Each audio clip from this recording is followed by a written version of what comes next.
And welcome to our March edition of Sports Highlights, March of 2020.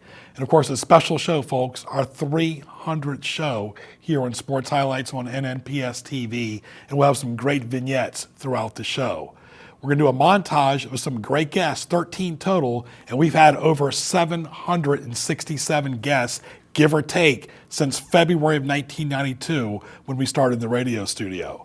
Our first four will be Tyrod Taylor, former Hampton High School quarterback, NFL quarterback, Aaron Brooks as well, who played in the NFL like Tyrod Taylor for the Saints, Bruce Smith, the great Buffalo Bills player, and of course Lee Corso, who coached at Indiana and worked at ESPN, as he still does today, with some special words about premonitions in the future by Lee Corso. Stay tuned. And welcome back to our third segment of Sports Highlights right here for our August edition. Back to school, back to football, but it's the football camp of B.W. Webb, a Dallas Cowboy, played for the Wark Raiders, and a guy he played against as well was Tyrod Taylor, went to Hampton High School, Virginia Tech, and now with the Baltimore Ravens. Good to see you, my friend. Good to see you. It's all about giving back to the community. You know, you did that. Your parents taught you that lesson as a young kid. It's all about giving back to these kids. Definitely. I mean, this community showed us so much support. Growing up, and they've been supporters of us in the professional leagues too, and as well as college. So it's always good to give back and try to give back to the youth and show them it's a dream out there that can be achieved.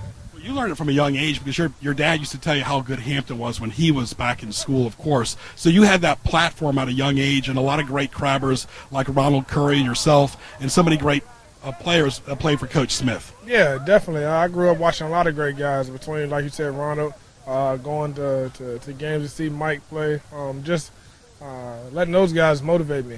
Maybe we could do that to some of these guys out here, them seeing us come back and give back, and actually seeing an actual NFL player, people that have NFL dreams and just dreams in life. This gives them hope and motivation. And welcome back to our 50th edition of Newport News Sports Highlights right here on Channel 6. 138 guests. We have a great show for you on tap today. We have two of Virginia's outstanding sophomores on their football team, Aaron Brooks and Robert Hunt. A great program coming up, so stay tuned for the next half hour. Of course, Aaron Brooks graduated from Ferguson High School in 1994, and Robert Hunt as well from Menchville High School in 1994. And we'll start the interview off with Aaron Brooks. And Aaron, nice to see you again, first of all. Nice to see you too, Greg. Aaron, first of all, tell us about the year so far. You've been up here for 3. Actually, and tell us what it was like, first of all, going in from Ferguson to your first year a couple of years ago. First, it was a big environment change for me. You know, I was used to the city life. Now it's not that busy up here. Charlottesville is a little quiet around here, so I had to get used to that. Then as far as school, I had to adjust as far as just being responsible for the things I had to do and just really getting adjusted to college life. You like to throw the ball. Of course, Virginia likes to throw the ball as well, and they're looking to you as the quarterback of the future, your junior and senior year, but you played a significant amount this year as a sophomore. Tell us that first touchdown throw, and try to let the fans know that didn't see that. What was going through your mind? What I saw was NC State was there was like a 3-over-2 over there on twin side of the receiver, and they had like at least 8 around the ball. So my option was to audible out of that, which I did. I audible out of it, and Jermaine Correll ran a corner route, and I hit him right over his left shoulder for a 32-yard touchdown.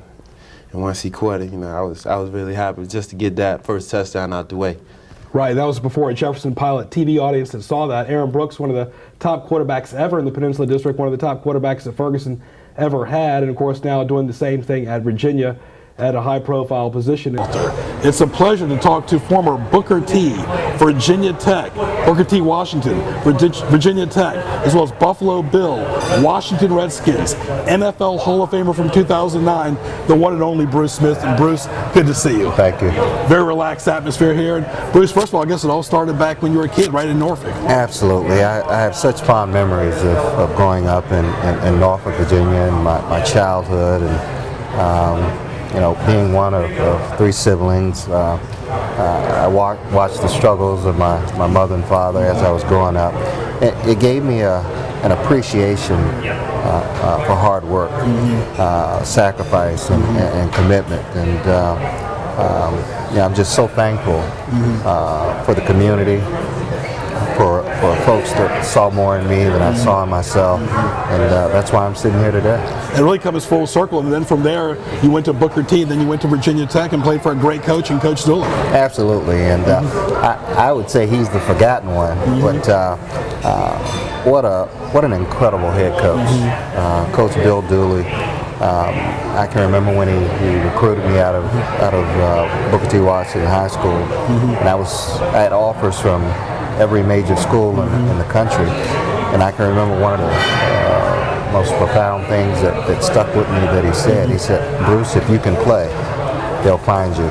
Wow. And it resonated within me, and he was absolutely right. 4 years later, I became the first player picked in the NFL draft. That's true. And welcome back to our second segment of the April edition of Newport News Sports Highlights right here on Channel 47.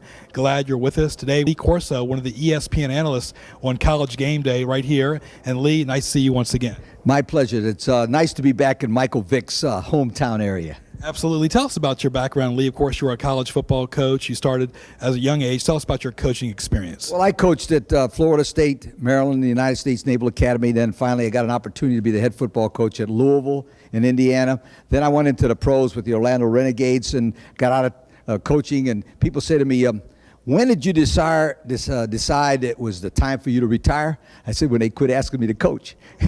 I decided to get into television then, and from then on I've been with ESPN now for 13 years.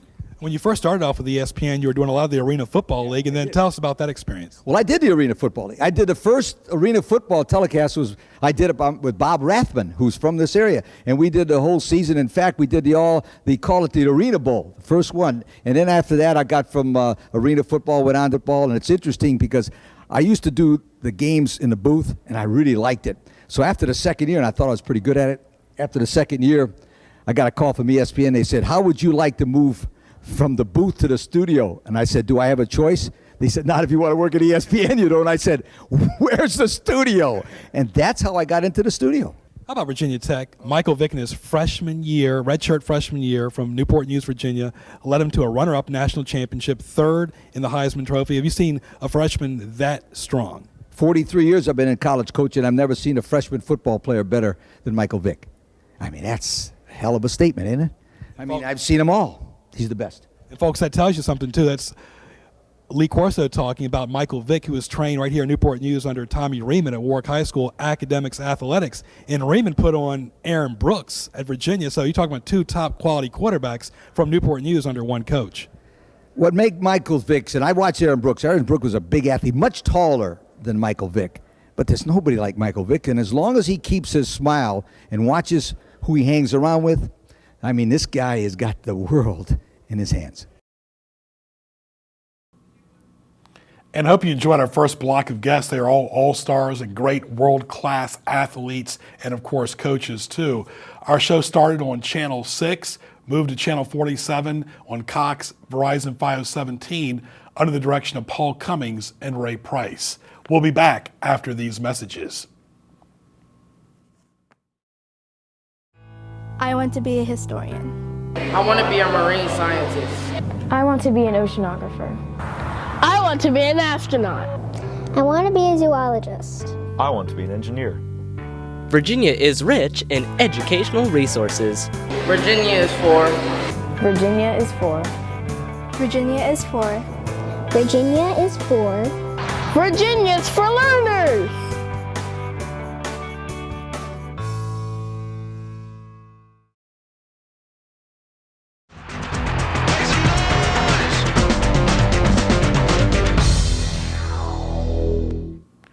Over the years, we've done in-studio shows on remote locations with athletes, administrators, coaches, players, amateurs, elected officials, all walks of life have been part of the 300 shows on Sports Highlights since February of 1992. Jeff Jones, Lefty Drizel, Bobby Dandridge, Allen Iverson, Hall of Famers in basketball. Enjoy it. Right to our distinguished guest today, the head basketball coach at Old Dominion University, Jeff Jones. Jeff, welcome. Glad to be with you. Good to see you once again. I guess your background started in basketball at a young age with your father in Kentucky. Talk about that upbringing. Well, it was a lot of fun. Great childhood. We were always involved in sports, and particularly with my father being a basketball coach with basketball. And whether it was myself or my brother or even my sister, we were always playing and always around the game of basketball. So it really was part of the whole family dynamic. And of course, Kentucky was always big, but you mentioned to me on the radio show that Louisville was also just as big as well, with Coach Crum there as well. Well, I don't know if I would say that Louisville was as big, but obviously both programs were exceptional and still are. I grew up, quite honestly, being more of a Louisville fan than I did a Kentucky Wildcat, so that put me in a minority in my hometown of Owensboro, Kentucky. Now, your dad won championship levels at his division. Talk about your dad's success and how that helped you get into coaching, because you were pretty much a gym rat at a young age. Well, yeah, I'd follow Dad around, and I'd go to as many of his practices as I could. And he always said he thought I was a little strange because I would actually sit there and watch, as opposed to most young kids would want to get up and shoot around and that kind of thing. But I was able to follow his teams very closely. In 1973, they won the Division II national championship, and he was named the National Coach of the Year. So that was certainly a highlight. I learned the game from him. He certainly has been a big influence in not just in growing up and who I am as a person, but also my makeup, I guess, of the game of basketball. It indeed is a pleasure to be on the road for our nation to interview the former Maryland legendary basketball coach Charles Lefty Driesell right here on the May 2005 edition. Coach, welcome to the May edition of Newport News Sports Highlights, and welcome home. Well, thank you, Greg. Yeah, it's been a long journey, Coach, but it all started back when you went to Granby High School in Norfolk. Yeah, that's right. That's aging me now. But I graduated from Granby in 1950, and actually I started going to Granby when I was in the second grade, so I went through the second grade through the 12th grade. So I got a letter because I was a manager for the football team and the basketball team and baseball team when I was in the 4th grade. I'm the youngest guy ever to get a letter at Granby High. So you redshirted more than 1 or 2 times. Yeah, I redshirted 3 or 4 times. And then in 1951, you met and married Joyce. Right, yeah, we got married when I was a sophomore at Duke, right? Right. So that was the best move I ever made. That's right, that's right. You've got 4 kids as well. And then from there, you were at Duke and you graduated in 1954. But before that, you helped Granby do a state championship in basketball. Yeah, we won the state championship in 1950, and we were seeded 8th in the tournament. The only reason we got in was because the tournament was in Norfolk. And we had a pretty good team. We recruited a guy at a pool hall mid-semester, about 6'7". He was the biggest kid around, and Lou Hopkins was his name. And so he helped us a lot on the boards, and so we did. We won the state championship, beat Newport News in the final game for the state championship. They'd beaten us twice during the regular season. My dad always told me that you would always come down the lane and get that famous left-handed shot. And where did the name Lefty come from, Coach? Well, I told you I was a manager for all the football, baseball, basketball teams, and when I was a young little kid, Barney Gill, I think, is the one that gave me that name. He had a nickname for everybody, so he called me Lefty. Yeah, we're talking with Coach Driesell in the May 2005 edition. And Coach, I guess the coaching career started in full fruition at Davidson. You were there from 1960 through 1969, had a record of 176 wins, 65 losses, and his first win, folks, was a 65-9 win, ironically, over Wake Forest. Well, it was my first game as a college coach, and I had never lost the opening game, and we were playing Wake Forest. Billy Packer was on that team, and Lynn Chappell. Had a great team. In fact, in the Final Four back then, the consolation game, and they came in third that year. So we opened up with them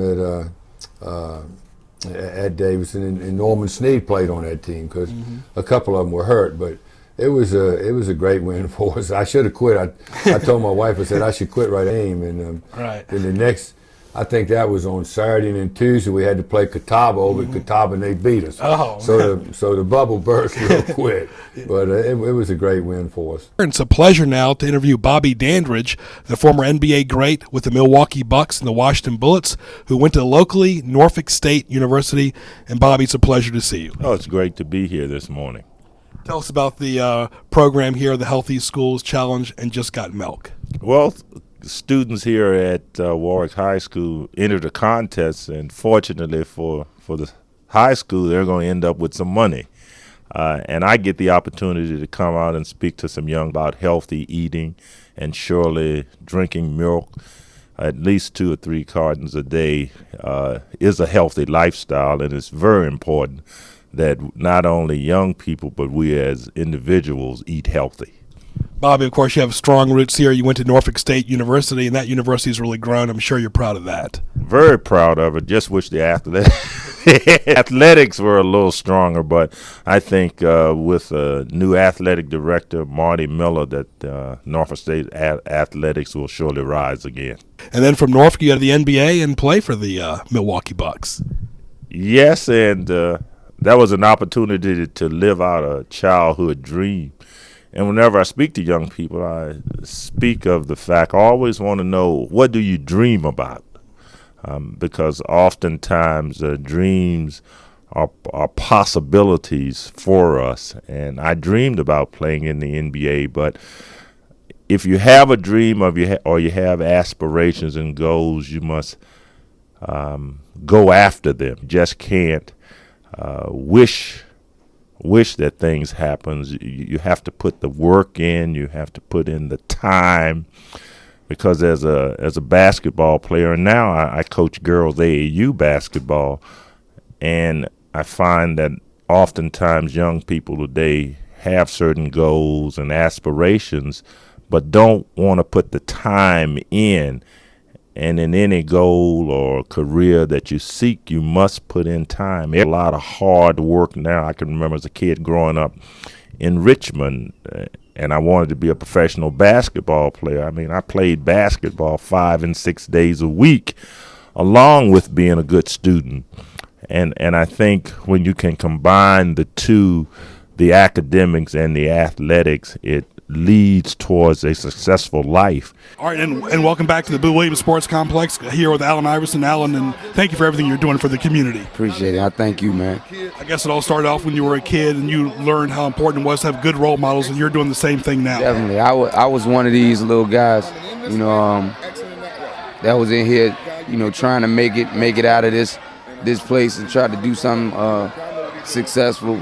And it just feels good to have an impact on these kids' lives, and be able to give them something that maybe they'll never have. And man, it's just a good feeling. It's a humbling feeling, but it's a great feeling. Just to see the love from these little kids down here, and for me personally, just to know that I'm relevant in their lives. That's right. Newport News and Hampton have always been your home, and you had 3 great role models in Gary, your mother, and John Thompson. Exactly. Without those people, I wouldn't be here today. And I thank them. And I'm just trying to give to these kids, what they gave me. And like I said before, man, it's just a great feeling, to be able to come back and see the kids smile and have fun, like they've been having all weekend long. And it's something that I'll continue to do. I'll never stop doing this. And all 4 of those gentlemen made a name on the hardwood in college and professional basketball and gave their time, talent, and treasure. We'll be back after these messages as Sports Highlights 300 show rolls on. You're watching NNPS TV.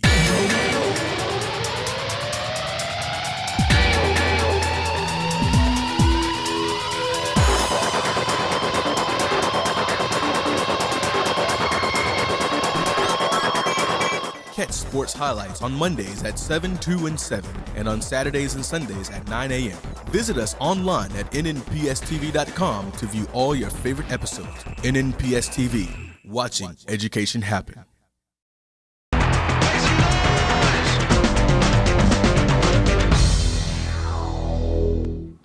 And all of our guests have been special in studio and on the location, like we said. But I tell you, it's hard to pick 13, and Ray Price and I did it. We've had over 767 guests, 300 shows, and normally we produce 11 a year. How about Serena Williams still playing tennis at a world-class level today, and she's a proud mother as well. Mike Tomlin, the Steelers head coach, who went to Denby High School. Of course, Ronald Curry went to Hampton High School and played at North Carolina. Mike Smith, the legendary head football coach at Hampton since 1971. And Dennis Kozlowski, who won a total of 3 state championships at Bethel. Enjoy it. All right, and welcome back. And Serena, first of all, thank you for coming down here. What does it mean, like, you see these kids out here, you remember you and your sister and your dad, it has to hit home. Yeah, it does. You know, it means a lot to be out here and see the kids. You know, I was in that position before, and so I know what it's like, and so it's really cool to just be out here. How would you compare 2007 for you? It was pretty solid year overall. Yeah, I guess it was solid. I mean, but I always like to do better. What are your desires? Because it seems like with all your outside obligations, it gets tougher, the desire, the motivation just to play these. The desire is always there, and my goal is always to take tennis #1 in my life. And, you know, outside of God, of course, I mean, tennis is really up there. Right, and as far as the Australian Open and other Grand Slams, that's still right around the corner. It is around the corner. I've already training for it, so gotta get ready. And welcome back to our August 2010 show of Sports Highlights. Glad you are with us. Greg Picaveras here on the campus of Christopher Newport. Now, folks, it is a true treasure to interview one of our former graduates from Denby High School, also the College of William & Mary, and the head football coach of the Pittsburgh Steelers, former Minnesota Vikings assistant in his 4th year as the head coach of the Steelers, Mike Tomlin. And Mike, welcome to Sports Highlights. Greg, thanks for having me. Good seeing you. Tell us about this camp and what it means to you personally. Well, this is close to my heart. We got a bunch of guys out here volunteering our time, and really, we're using our passion for football, man, to teach life lessons for young folks. It was provided for us years ago by the likes of John Quillen and Tommy Reaman and others, and we're just trying to pay it forward to the next generation. And it seemed like yesterday, Mike, that you were playing for Denby and Mike Tomlin, and when you guys beat Hampton in 1989, that was almost kind of like the first spark for Mike Tomlin. Yeah, that was a moment. You know, it's a shame. I guess they hadn't beat them since then, but that was a big night for us. Some great memories with some good guys. Talk about your career after that. Then you decided to stay close to home and went to William & Mary. You played for Jimmy Laycock, who's still there as the head coach since 1980. Yeah, he just, you know, he's a blueprint for me professionally. Extremely professional, confident, you know, prepared. His teams are that way. They mirror his image. There's a lot of things that Coach does that I mimic. I really do. I got a lot of my approaches in terms of philosophies in regards to football from Coach Laycock. You've had a lot of mentors in the NFL, but I know you were an assistant in Minnesota. Talk about some of the people that made a difference to you as far as the NFL was concerned before you became head coach of the Steelers.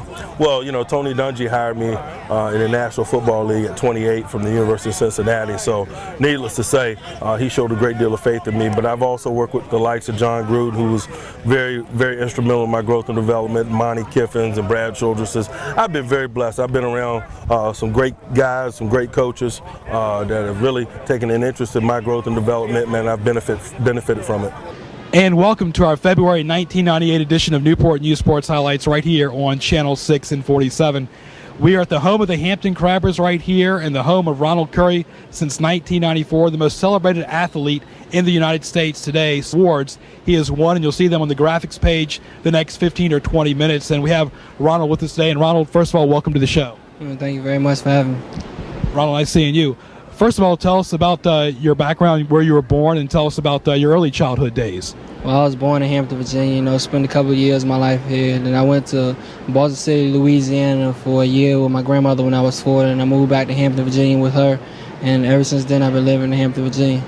Who got you interested in sports at a young age? Well, I can say my best friend, William Blunt, he got me as far as playing organized football and basketball.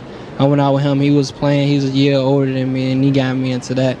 But, I always played football and basketball around the neighborhood like all other young kids do.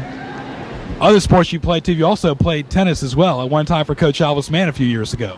Oh, yeah. Tennis was just like a pickup sport. They said it would help me with my quickness. I went out for a year. I liked it a lot, but I need to concentrate on what my goal is, and that's football and basketball. And that was taking up too much of my time to stay with it. It's a pleasure and an honor to interview Mike Smith, the head football coach since 1971. And, Coach, welcome to the show. Thank you, Greg. Coach, tell us about your background, first of all, where you were born, and how Mike Smith really got into football. Oh, I don't know. I think, actually, I'm from Indiana originally. I was born in Anderson, Indiana, and probably when I was 5th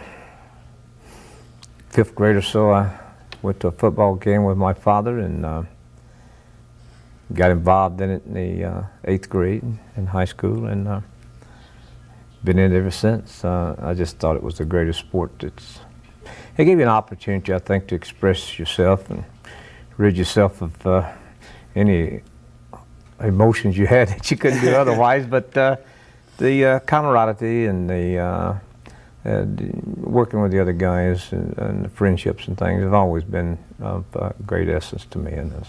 How about in high school and college? Did you actually play football yourself? Oh yes, absolutely. Played linebacker. Mm-hmm. As far as school, did you go to? I graduated from Lincoln Memorial University, but I was at East Tennessee State also. Mm-hmm. Yeah. And Coach, of course, came back to Hampton in the 1960s. And Coach, you pretty much your coaching career was right at Hampton High School. Tell us where else you coached at prior to Hampton High School. Well, actually, I never coached anywhere other than Hampton High School. I've been in Hampton High School in my entire coaching career and in my career in education. I'd started to medical school. I went to medical school when I graduated from college and decided that wasn't what I wanted to do. I had a friend in the city of Hampton that was at a junior high school. Came up to see him, took a job at Hampton High School mid-year. I've been there since. Been a long time. It's been home for me. All right, folks, it is now indeed a pleasure to interview the former head football coach at Bethel High School from 1974 through 1998, the person I've admired as a kid, Dennis Kozlowski. Coach, welcome to the show. It's my pleasure. Glad to be here, Greg. But Coach, you actually started at Bethel in 1968 as an assistant under Coach Shoup. That is correct. We had to play a varsity schedule with the seniors the first year in '68, and we're very successful. And during that entire period, both under Coach Bolin Shoup and me, we put together a team that had only 3 losing seasons. He had 1 and I had 2. Let's talk about your early upbringing, though, Coach. You were born in Pennsylvania. How did you get involved in football? I got involved in football at a young age, playing in the sandlots, and then there were no formal punt, pass, or kick contests like they have today, or even Little League football teams. And they had junior high school football. I went out for the team, and I'll never forget it. My 7th grade year, I got cut. I was heartbroken. And I said, well, I'll never get cut again. And I just started working very hard, kicking a ball, throwing a ball, etc., and eventually started at the junior high. And when I went into high school in the 10th grade, I started for 3 years, and we won 2 state championships. That's right. And, of course, tell us about your college days. Well, in college, I started for 4 years after spending a year in military school because I was a little young when I graduated. I was playing in my senior year at 16 years of age.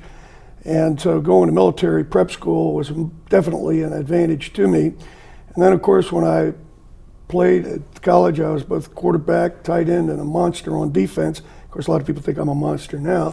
But also had an opportunity as a free agent to go down with the Dolphins and got hurt and got shipped back. Was on there about a day. And took the job at Bethel and did some playing with the Norfolk Neptunes. What school did you graduate from in college? Frederick College. Absolutely. Did my master's work at William & Mary. And I hope you enjoyed all of our great guests today in our 300th show of sports highlights since February of 1992 and our March 2020 show. I want to thank all the crews over the years, all the decades we've been doing this with our time right here, giving you great entertainment and information on the School System channel. And of course, plenty of platforms now seen on Twitter, YouTube, and our websites as well. So a lot of people behind the scenes making it happen, like our wonderful director, Ray Price, over the years, and our great student crews as well. And also want to thank, too, the people that have passed on, that gave their time right here, that have passed on to a better reward. But we're here on Sports Highlights. So for Ray Price, I'm Greg Bicoveris. Thank you for watching our 300 show, and we'll talk to you soon.